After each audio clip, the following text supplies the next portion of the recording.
Okay, well, we'll do these in order, especially since they're numbered anyway, so... Episode 62, Kindling.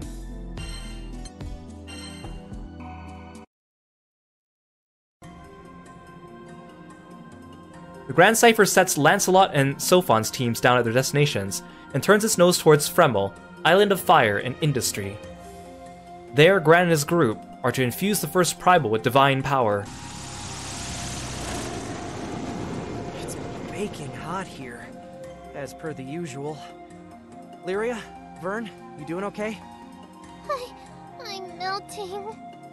Whew, I got sweat coming out of places I didn't even know I had. Man, even the shade's sweltering. This place is perfect.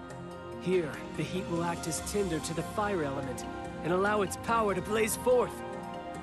Girl in blue, the time is ripe. Summon the Colossus! On it. Colossus, can you hear me?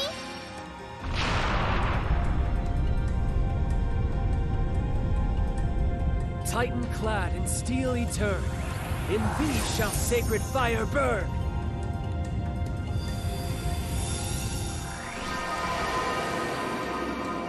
Grimnir produces a white feather. A near blinding flash of power sears through it like wildfire. Was that it? Mm-hmm. All done? Well, that was no big deal. Still better than a life-threatening sitch, though. Knock on wood.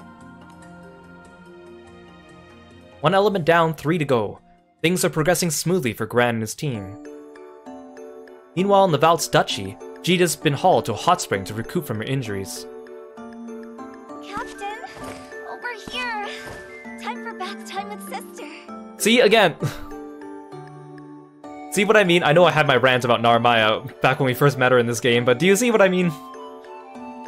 None of that coddling, Narmaya. Really. Thanks to Grimnir's magic, I've never felt more alive. How come she gets to relax and Gran has to do the work? Come on, Jita.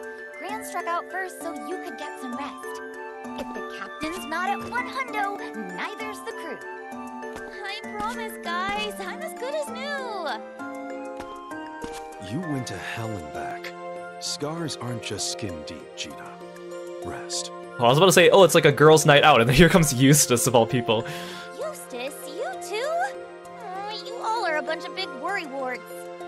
That's only because you're our precious little captain. Now, to the hot springs. This could have been my life. Huh? Wait, but I don't need a bed! I appreciate your stepping in, Eustace. That Jita, she'd work herself to the bone if we let her. There's virtue in both work and rest. And I wanted to talk. About Rayan, I presume? She also has my hair standing on end. What do you mean? She's basically a ghost, Catalina. An entity fabricated from stories and enigma. Untouchable. Untraceable. She said she was from Gran and Jita's hometown, that she met them long ago. I asked around. Not one person on Sinkenstill recalls her past. Couldn't even tell me when she moved in. We're talking about Beelzebub here, one of the craftiest entities ever to exist. Do you honestly believe he'd borrow something from a child, only to have it slip his mind? Also, I kind of want to say this while we're here. Like, Granblue, a lot of the events early on really focused around, you know, you are the silent protagonist, right? But Gran, Jita, Lyria, Vern are always in the picture for most of the events, which, you know, the events are still good, but they kind of limit the storytelling. So lately, they've kind of been going in the direction where there's more and more events that sometimes Gran, Jita, Lyria, and Vern don't even really come into the main picture, and it focuses on the other characters, which is kind of nice, just because we don't really get to see a lot of inter-crew interactions all the time between certain groups of people. So I think this kind of reminds me of that, where Captain kind of steps out of the picture, and you get to see some of the other characters interacting on screen without, you know, the usual, which I think is kind of a nice change of pace. Perhaps there's a thread of truth in her tale, but she certainly hasn't shown us the whole picture. What proof is there she isn't in league with Beelzebub? With the world how it is, we have to believe everyone guilty until proven innocent. It's true. We have no proof of Rayan's identity or her motives, but Gran and Jita seem to trust her. Well, Gran and Jita trust everyone. Rayan is like a doppelganger without the doppel. She's just a ganger. And perhaps this is naive, but I do too. I just can't sense anything sinister about her. Maybe she's a Granblue player that got isekai'd to the world of Granblue, like they did in a couple of the crossover events. May I interject? Sorry, dears. I was passing by and happened to overhear. Of course, Ladiva. Your input is always appreciated. Is Vera a sociopath or does she have issues? She just has issues. Honestly, like most of the time she's kind of normal. It's just usually when there's something involving Catalina or Luane. But she's usually kind of normal, and usually she doesn't always have that weird lack of glint in her eyes, but that is her signature appearance, I guess. Especially in the mobile game recently. I mean, Vera hasn't really appeared recently, but like she's had character development where like the longer we've known her, the more she's become a little bit normal. Rayan is quite the conundrum, isn't she? But perhaps you should be focusing not on what we don't know about her, but on what we do. And what's that? The captains let her onto the ship. Doesn't that make her part of the crew? That's no guarantee. And didn't Gran and Jita take to her right away? Sometimes, Eustace, it's important to judge people not with the mind, but with the heart. Gran and Jita have never led us astray. Why doubt them now? Very well. If Catalina accepts her, then so do I. I mean, Jin from BlazBlue, you gotta admit, like, he's weird and wacko around Ragna, but he does have moments where he's normal. That's kind of like Vera. And yes, his version of normal and Vera's version of normal is maybe not the same as everyone else's, but it's still, you know, passable. Now, mind you, I'm not saying throw all caution to the wind, but let's keep our suspicions to ourselves, at least for the time being. Is that all right, Eustace? Understood. The mystery veiling Rayan thickens. As with all unknown, she makes the crew uneasy. But until the unearthing of evidence that either indicts or absolves her, they agree to follow the lead of their captains and welcome her to their midst. A few hours pass. Flushed and rejuvenated by the hot springs, Jita reconvenes with Gran. Also, I'm kind of surprised Sora's isn't in the picture here, considering we're talking about hot springs, but I guess he would just make the scene a little bit too unserious. They board the Grand Cipher and point its prow at the August Isles. Or Auguste Isles. Episode 63, Flowing.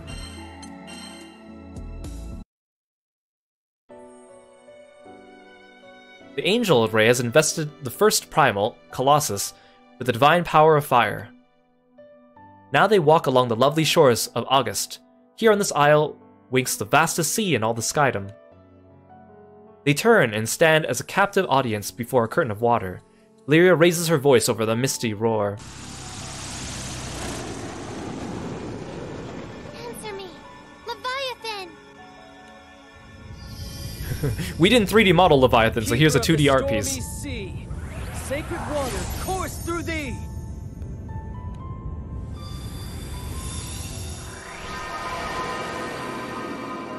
Hey Lork, welcome to the stream. Thanks for stopping by today. Yes, it's Grimnir! Grimnir raises a blue feather to the primal. Power surges like a wave at its crest and the air brims over with light. Wait, that's it? That's what we said the first time. Hey, Windy, sure you're restoring elements and not just putting on a light show? Oh, ye of little faith. Can't you feel the currents of water and fire right themselves? Hear their jangles soften to sweet music. Well, my connection with Leviathan's letting me sense that the water is more serene? Like it's got a benevolent mind. That's exactly it! I knew you'd understand. Well, shall we go? Earth and wind await! Halfway there.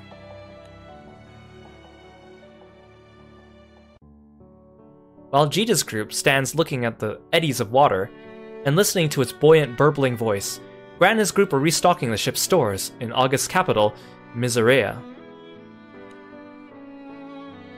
Have they ever said the name Miserea? I'm sure they must have in the mobile game, but they rarely refer to individual cities and towns sometimes.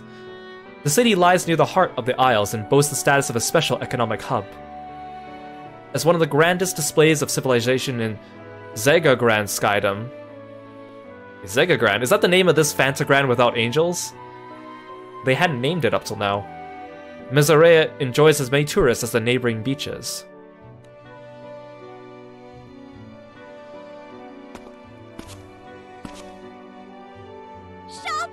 Shops galore! We're gonna get through my shopping list faster than you can say retail therapy! Oh, you're right. Look at all these stores. Would take the whole day just to go through each one. Shh! You hear that? That's the sound of Eustace not telling me what to do! Get serious! No fun allowed! Mission, mission, mission! Making him ship sit was the best decision ever!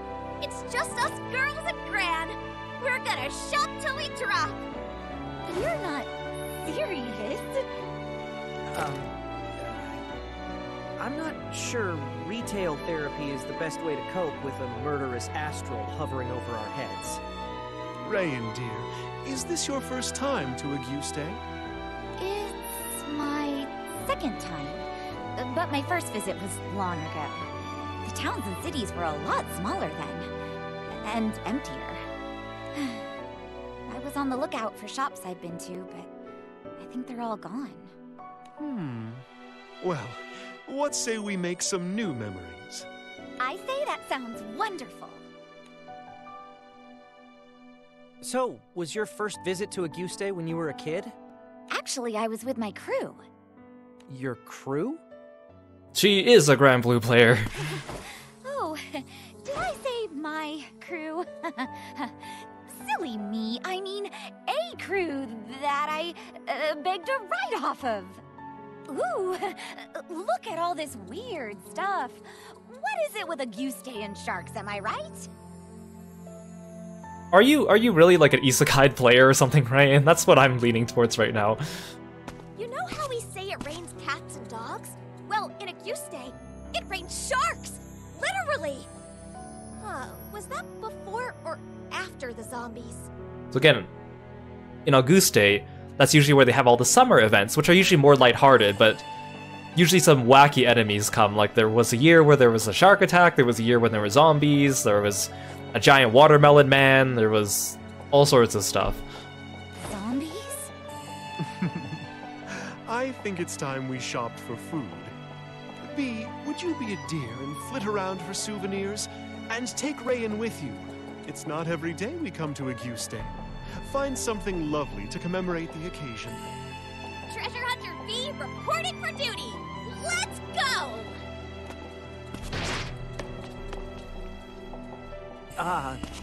Was that a good idea? I'm sorry, sweetie. I know. These are dangerous times. But that's why we have to hang on to every fleeting moment of happiness. Rayan isn't a fighter. She's not war-hardened. I don't want to scare her. Ladiva, You also have your doubts, right? About who Rayan really is.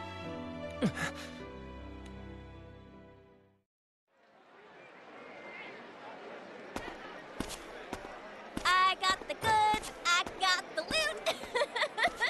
This confectionaries box? Zeta's gonna turn green with envy!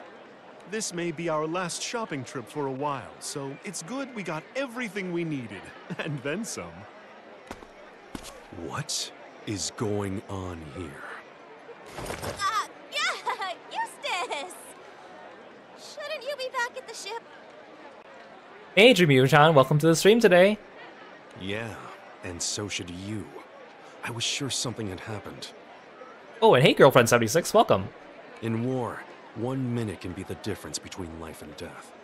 Gran, Ladiva, I expected more from you. Sorry, Eustace.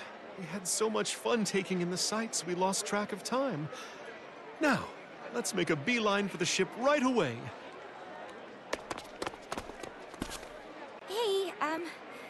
It's my fault Eustace is upset, right? You guys were just showing me around. Rayan, can I ask you something? Shoot. It's about the conversation we had earlier. Oh, which one? The one where you mentioned a crew? You know, the one that brought you to Auguste. As far as I know, only 2 crews have touched down in Zinkenstill. Mine, and my dad's. Whoa, whoa, whoa, hold on. If I sailed with your dad, wouldn't that make me like, I don't know, old? Yeah.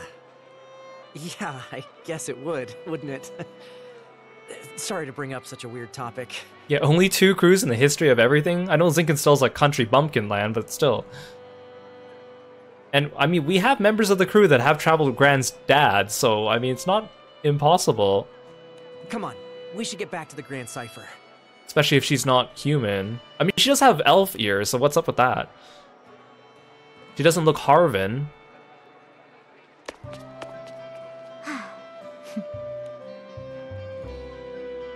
At least I think she has elf ears.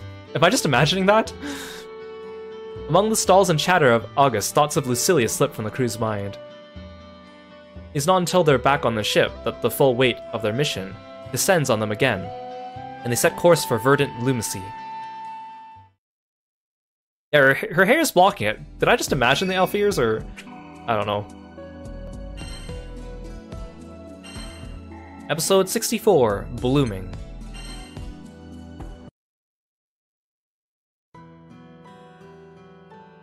The crew is alighted on the Valtz Duchy and August Isles, restoring the currents of fire and water. Now they disembark in the Lumacy archipelago, tasked with revitalizing the element of Earth.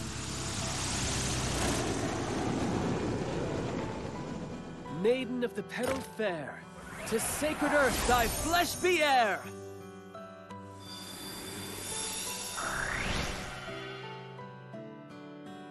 Grimnir holds aloft a granite feather. Light spills from it and power cascading like an avalanche on a high green mountain.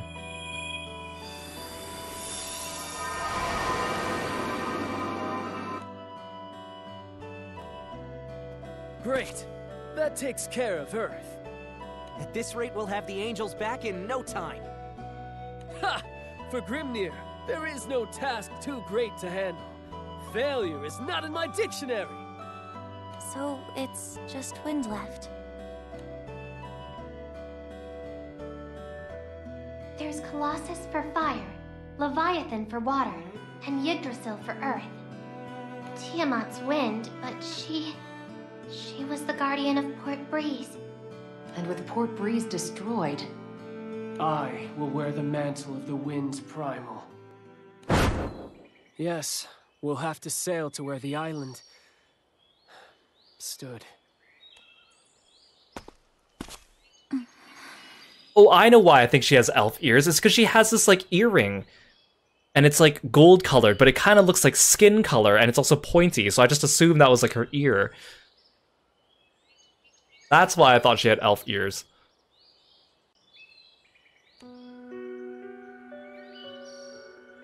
I can't believe it. Did Port Breeze really sink? Oh, honey, I wish it weren't true, but it's like it never even existed. there's just one glimmer of light in all this. The descent of the island was gradual. People had time to escape. Was it gradual? It looked like it just kind of got completely burned over and then it fell. But whatever, I'll take your word for that, Catalina. My heart goes out to the refugees. I wish we could offer them aid, but it would take weeks, maybe months, to affect anything meaningful. Yeah, or maybe that just meant they had time to contemplate the end. Lucilius must take first priority. There's no time to waste then. We need to neutralize Lucilius, so we can help Port Breeze rebuild. We're in dire straits. This new astral makes Beelzebub seem like a white-gloved gentleman. Rosetta! Rosetta, the primal beast also known as Rose Queen, is one of the oldest members of the crew. However, she is taking a break from her duties aboard the Grand Cipher to survey the spreading chaos. Oh, Queen of Roses fair, We've not yet met in this world, but may I just say, your coming is as spring's blush-warming winter's gray, or sable night glowing before the break of day. And you are? After looking intensely at Grimnir, as if to read some indiscernible text scrawled on his face, Rosetta nods. I think I understand the situation, though I'm having a harder time believing it. I'll continue watching over this region. Stay safe out there. Please. I'll keep them safe. Well, Rosetta, see you again soon. Wait, you're... So, okay, Rosetta, I mean, I guess this is kind of spoiler, but not really a spoiler, but Rosetta was one of the members of Gran's father's crew. Being a primal, she doesn't quite age the same way as a normal person. So if she recognizes Rain, maybe Rain had something to do with Gran's dad? Huh? Why are you here? And why do you look like that? No, I understand. Sometimes the skies truly have a cruel sense of humor. Is she Gran and Jita's mom? The mom's been alluded to in the main story of the mobile game, but she's an unseen character.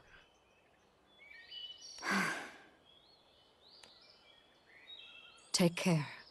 May your choice bring happiness to the captains. Rosetta's soft words drop from her lips and flutter to the floor, never reaching the crew. They continue on their way to the Grand Cipher, which will carry them to their next destination, the grave of Port Breeze.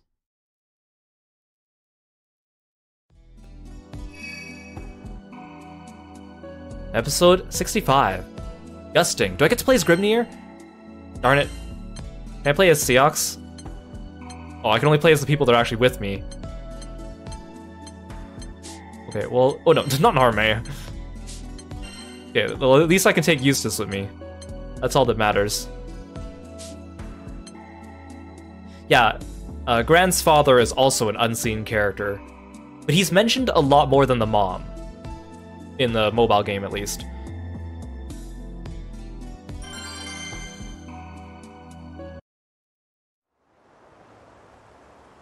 Wait, do I have to fight Grimnir? The crew peers into the space where Port Breeze once hovered. Though the island itself seems to have evanesced, the air is still tinged by the power of wind, like lingering warmth in a recently abandoned room. Port Breeze. It's really gone. Girl in blue. There will be time to grieve. But before we can look at the past, we must tend to the future. Can you feel it? Tiamat's power. She left it here. For us. All right, Windy. We're ready. Breeze of beginnings, sail us through the night, that we may be baptized in tomorrow's light!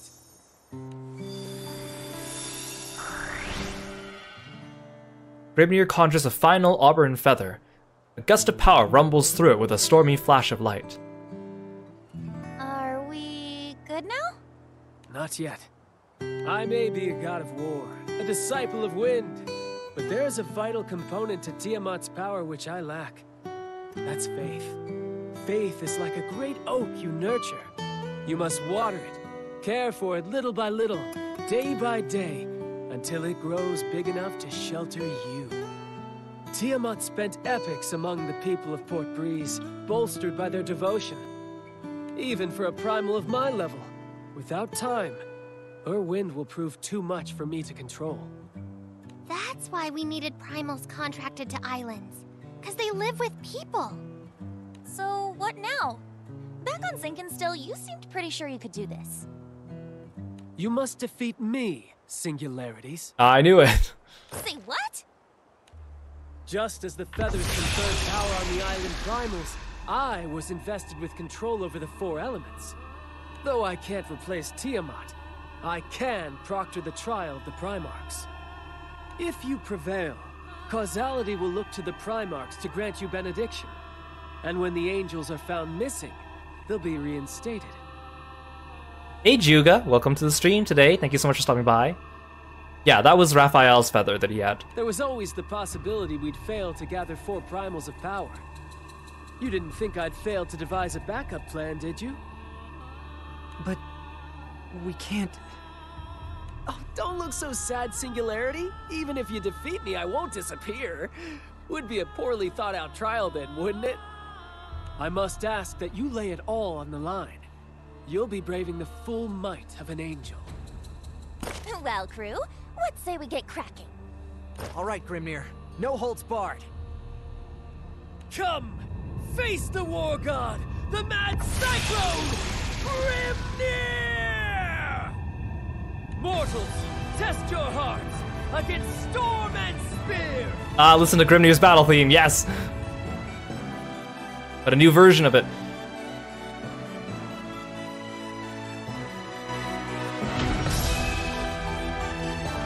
Oh, we don't even get a fight intro?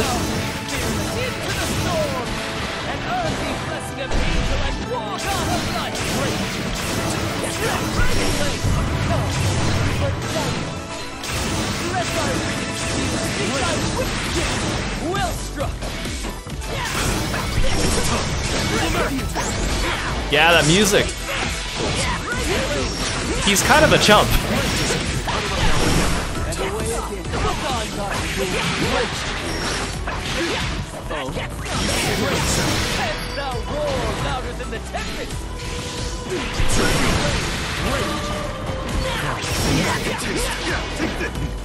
I know you guys can't really see what I'm fighting in the corner here, I apologize.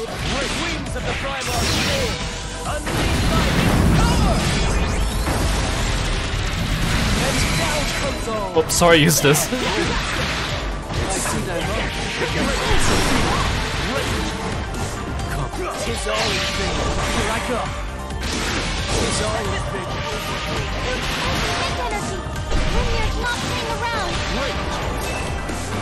Sleep tight.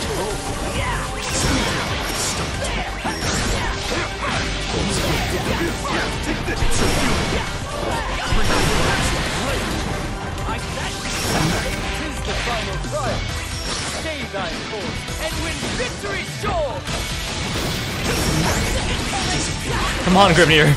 Give me a fight. Rage is within. Sweet. Terminal vortex. Stand still for my blade.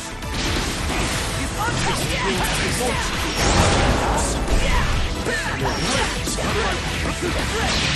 Time's up. well done. Now offward. Quest clear. Does this mean I passed? Might take longer than I thought. Nice. Well done, Singularities. And you mortals. Your might towers even to the threshold of heaven.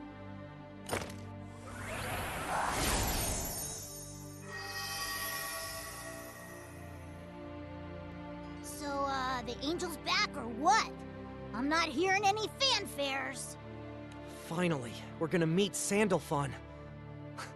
I'm shaking. It's like reuniting with an old friend. It's weird, but hearing his name makes me want coffee. With extra sugar and milk. One of Sandalphon's hobbies is brewing coffee, and there's like a lore reason behind it, but that's a big part of his character, so that's why they're mentioning it here. Same. I'm not usually a coffee person, but there's something different about his. The aroma is magical. The crew turns their faces upwards, waiting for the supreme Primarch's Sandalphon to step out, bathed in magnanimous light. Seconds tick by. Nothing's happening. Grimnir? Is there maybe a little tiny itty-bitty chance that we might have screwed up? No, that's impossible. The Primarch's powers were unleashed on the skies. I felt them. Then why? It's my fault. Did you eat Sandalphon or something? Sandalphon, not Sandwich. Rayan? Grimnir, You probably had an inkling already. I did. I can feel it, because I've been blessed by the Primarchs. Her causality, it's not normal. It surpasses even the angels. Now come clean. Just who are you? Think of me as, the incarnation of chaos. A cage around this world. What does that mean? As long as I'm here, the Supreme Primarch Sandalphon will never be able to return. Vera's like, I'm gonna cut this girl. Then you are working for Beelzebub. No, I'm not. I have my own mission, and he took the one thing I need to fulfill it. That's why I came with you. But now, I'm not so sure I want to see this through. Rayan, what are you talking about? Let's go back to Zinkenstill. There's a place I want you to see. Once we're there, I'll tell you everything. No more lies about me or my purpose.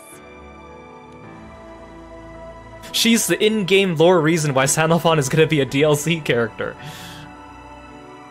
The crew incline their heads, each finding it impossible to object to Rayan. I don't think she's going to be, but I hope it doesn't happen. I hope Rayan does not become playable, because if she does, that means she's going to take up one of the DLC slots that they said that would be coming up in the future, and of course we want those to be characters that we're already familiar with, so... And I don't think they're going to do that, considering they gave her a journal entry and everything, but...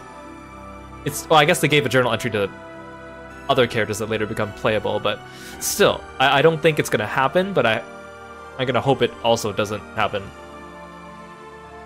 As they sail, the sky above feels dense and claustrophobic, a ceiling to shut out the angels.